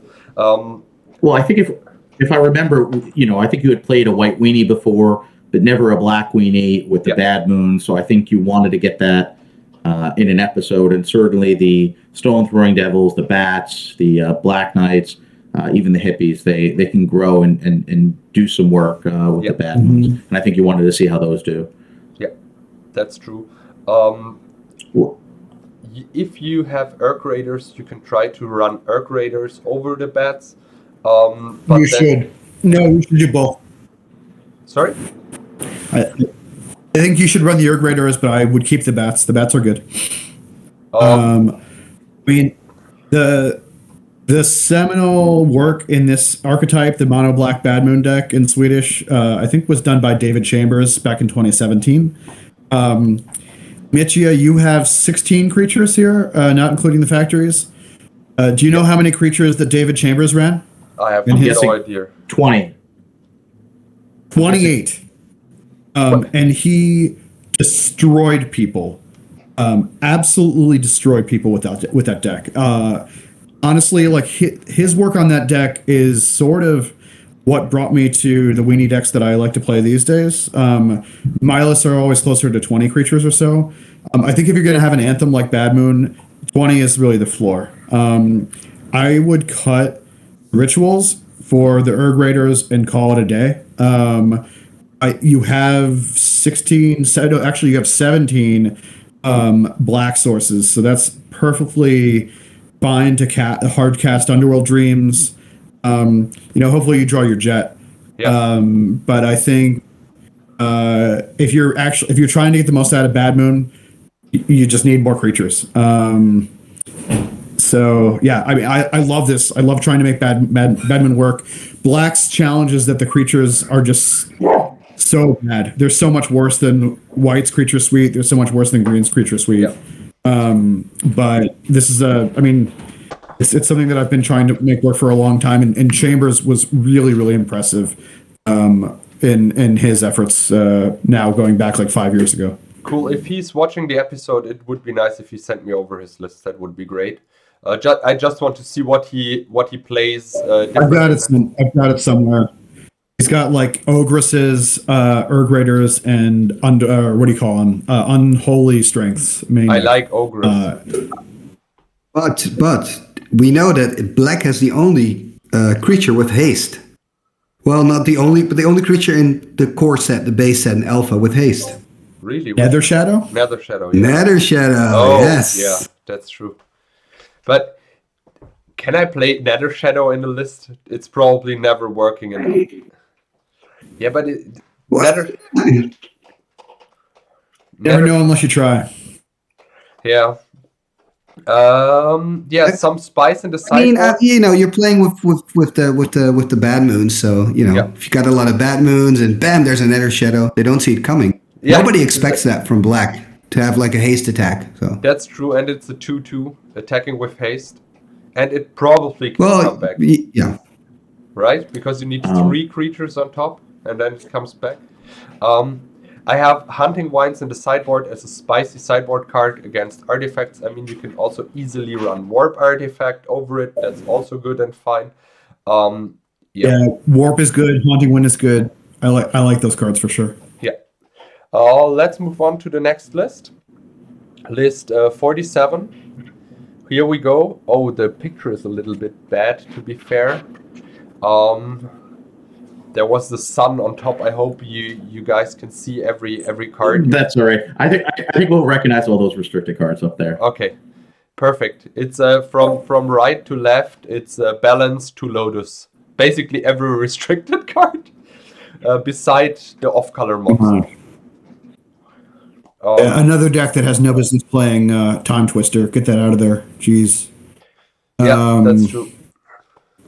So what would you call this? Like a dead guy with the blue splash for power? Exactly. Dead guy ale with I think I wanted to run a list comparable to the one Megu played at the first Raging Bull, where he won. Oh yeah, Megu. Sure. Yeah, where he won with. Yeah. But he was running Juzams and I was playing Sushis, and the Juzams are way better. To be fair, I sold 3 out of my 4 Juzams because I never played them. So I'm missing on those, so I maybe need to buy them back and try the lists up at some point again with 3 Juzams more. Yeah. The list has all the restricted cards. I kind of like it. I like the synergy with Dark Ritual, 4-drop, Dark Ritual Hypnotic, Dark Ritual Underworld Dreams. Underworld Dreams, as I said, super nice card. Super hard to break because of the triple black, but the rest of the deck was super nice. I really like it. Yeah. And I definitely have bunches of lists with 4 Jazams in them spread out throughout Brewers. So you get everything between the two of us for sure. Yeah, 100%. I mean, that is for sure. Whatever I'm missing, Charles has, and the other way around. So for the viewers, you will see Juzams in a lot of lists. If you guys want, I mean, this is kind of a more spiky list. We can talk a little bit about it, or we can move on. I don't know which list is coming up. I think let's move on to the next list. I think this was a great list. So 48. Here we go. Oh yeah, another mono blue power artifact list.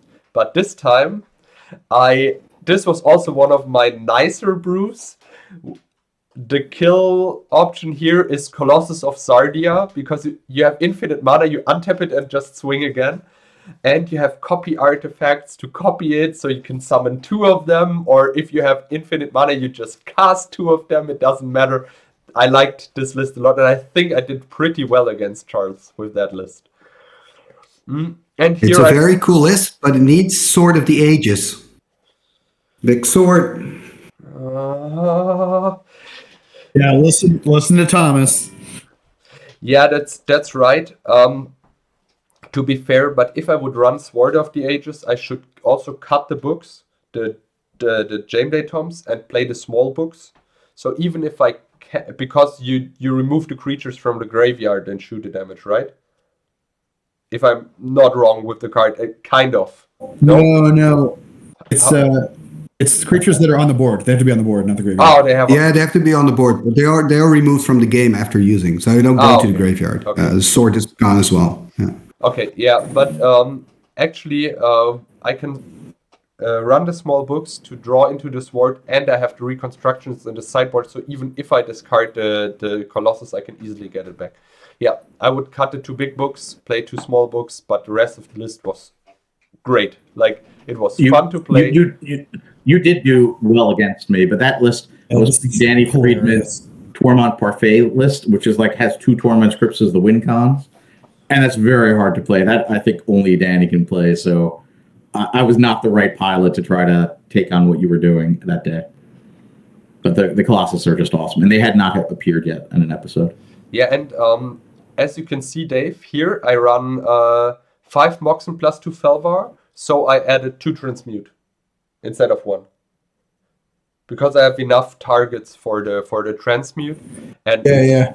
It felt super cool. Like, believe me, that list was great. I love to play.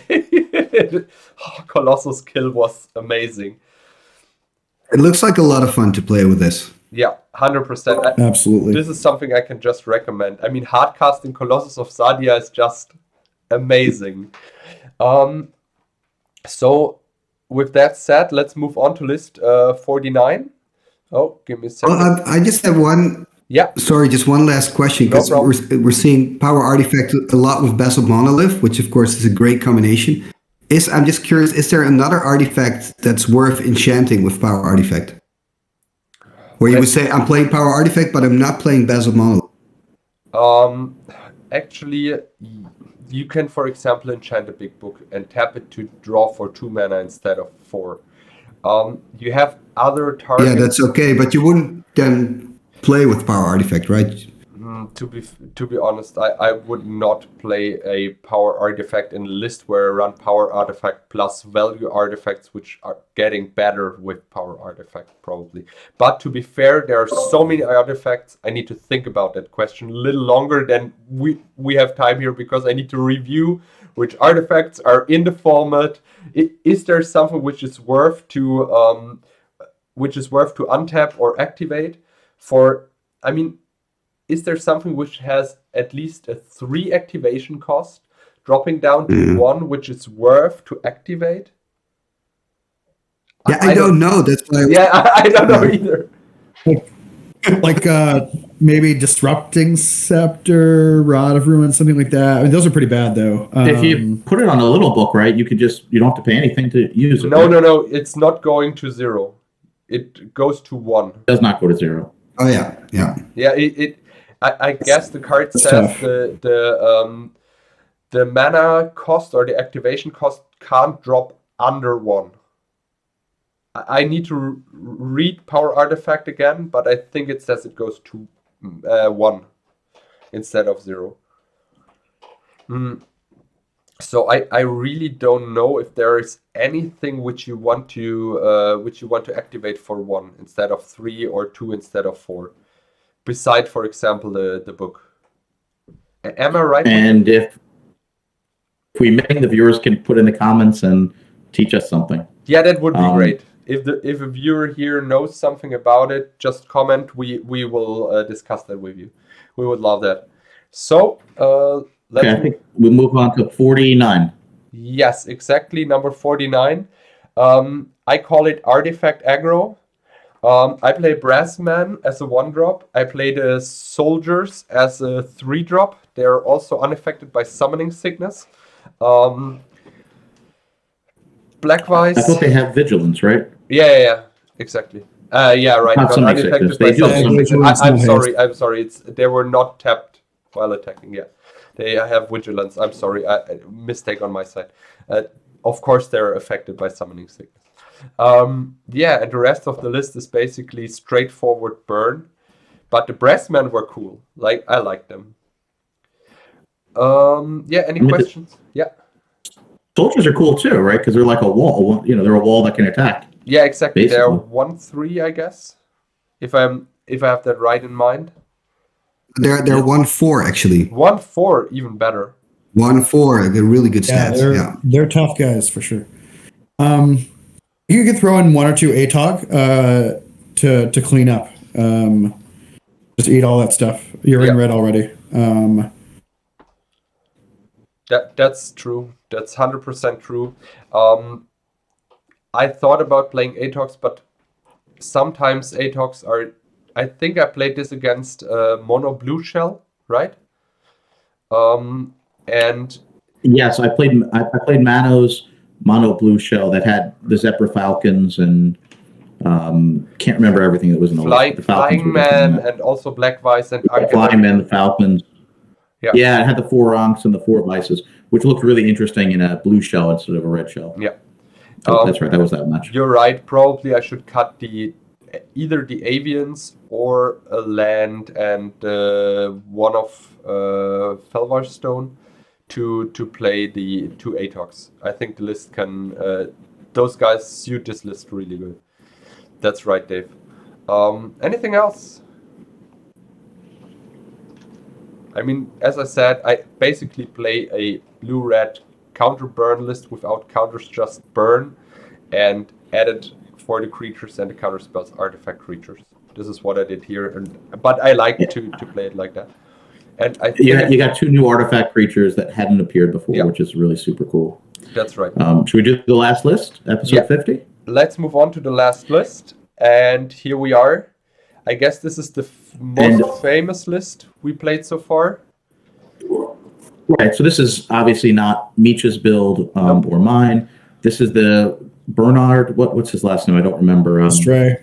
The list that he lost to Zach Dolan in the '94 World Championship. And for episode 50, we want to do something special, like we're going to do for episode 75 and 100. We're always going to do something special for those numbers. We wanted to do a replay of the match, and Mitja was able to beat Zach's list very handily. This is definitely the better of the two lists. This almost looks like a real Swedish list, although I don't think it has Chaos Orb. Is that right? No, it has Chaos Orb, but all these. Oh, it has. Okay, mine didn't. They are all running infinite burn, all of them. Like burn, but no twister, no wheel. Like you need to imagine this list here has what? 4, 8, 12, 14 burn spells, but 0 wheel, 0 twister. But therefore, no wheel, no twister. Was this like a card availability issue? I mean, like we just don't know. Like it's back at that time why those two cards are not there. But that's such a great point, Charles. Like it is amazing. I mean, we saw Zach Dolan's list last time, and that thing, through the lens of contemporary old school, it's so anachronistic. This is much closer. I sort of had to do a double take before I was like, oh no, this is Lestray's deck. Like I get it. Like it's actually remarkable how close. Like if you take out those Birds of Paradise, and you put in a Strip Mine and Wheel and Twister, like you're most of the way there to like I haven't counted up the colors or anything like that, but it's pretty darn close. And then there's some cards in the sideboard. Obviously, no one's playing Life Force or Tsunami or Force Field anymore. But this maps so much more closely to the format that we play. I mean, he even has the dibs on the sideboard. I mean, eventually, Will McGrath realized that they should be in the sideboard. So he was even ahead of us when we were playing old school. Like that's how he even knew that the right place is in the sideboard for those. So really well done, right? Only 2 City of Brass. Like he's mitigating his bottle exposure. Like it's absolutely remarkable how close this is to the mark. For something that was literally played in the summer of '94. It's just nuts. I mean, you wouldn't have 4 fireballs today, right? You probably wouldn't do that. And the Whirling Dervish are probably also. I guess also the Whirling Dervish are the Whirling Dervish are a meta game called off that time, I guess, because probably a lot of people were playing black and they're just good creatures in a black meta game. But what we can say 100%, and I think we also said it in your review, Charles, is that this deck is way better than the winning list. 100%. Like, I guess Charles didn't win a single game. If I'm not... I think I won some games, but you definitely had the lion's share. And I lost the first 2 games in this episode. Yeah. I started one with Ancestral and one with Library, and I lost both of those games. Yeah. This is just such a lot. Like, Zach must have ran so hot to have been able to win 3 out of 5. Like he must have ran with Library or Ancestral and then ran well afterwards. Because this is the better of the list. Really cool historic match to see. We really enjoyed it. I will give a preview for episode 75. We'll keep episode 100 what we're going to do a secret for now. But we have the list of the 2 players who finished in the semifinals who lost to Zach and Bernard, and we play those 2 lists together in 75, kind of as a who would have really finished instead of T3, who would finish 3rd and who would finish 4th. So that will be episode 75 when that's uploaded. Yeah, 75 is anything the else guys to say episode. About? Yeah, and you can see Mitja get. I one outed him when after Mitja just played perfectly. He gets really upset. So everyone can see Mitja freak out. Everyone can see Mitja freak out, have to walk around the room. That's priceless. Anything else to say about this list? This is the counterpart to Zach Dolan's list for that episode. Please, I just love that he gives himself a chance to play Channel Fireball. you don't have a chance of pulling off the combo unless Channel's in your deck. So I'm glad that he put it in there. I mean, all of these lists, I don't know why they have all Channel Fireball. I don't know if that is just because you can win on the spot or something like that, but those guys all play Channel Fireball just because they can, because Channel is so amazing, and this is also something which we're not seeing in normal old school, right? Channel is not played a lot at the moment. The other thing I wanted to just mention, just comparing this to traditional old school today, the Dark was released 11 days prior to this tournament and was not legal for this tournament. So Blood Moon did not exist. Ball Lightning didn't exist. Preacher didn't exist. The about 12 cards that we typically see from the Dark played, and Blood Moon is the one you have to plan around the most. They didn't have to even know that they existed because it wasn't legal. So this was up until Legends. So just to point that out. So you really shouldn't see any basic lands. There's no reason for it at all. Yeah, exactly. And in the final two lists, you do not, by the way, too. That's true. But anything else on this list? One last question, then we will finish the episode. What do you guys think? Will the decks we run these days in Swedish Old School Magic win more in those meta games from back in the days or less? What do you guys think? It's a really hard question to answer because the metagame was so fractured. It was very regional. There was no unified way of sharing information. Everyone was on completely different levels. So decks that are tuned for our contemporary Swedish meta, for example, could just get absolutely destroyed by something completely offbeat for no reason.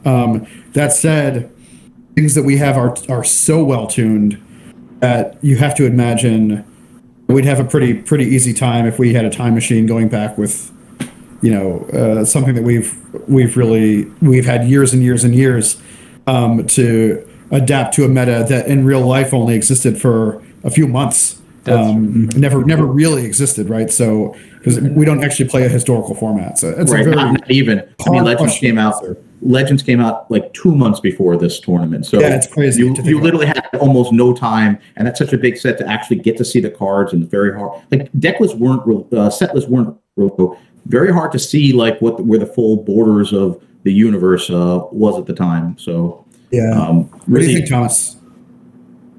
I agree. Can you imagine only having 2 months to kind of study Legends, and there's not even a visual spoiler or anything? Yeah, that's true. Insane.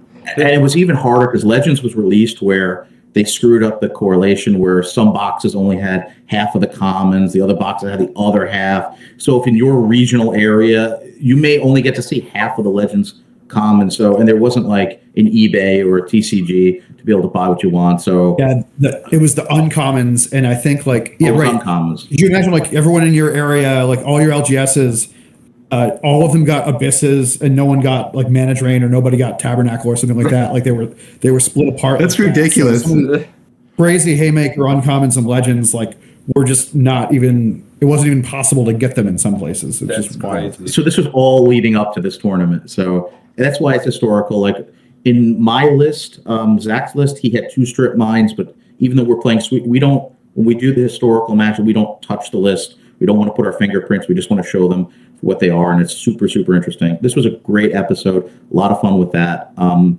So with that, I think, unless anybody has a comment, I think we're good with this review session. He had 2 strip mines because I have 0.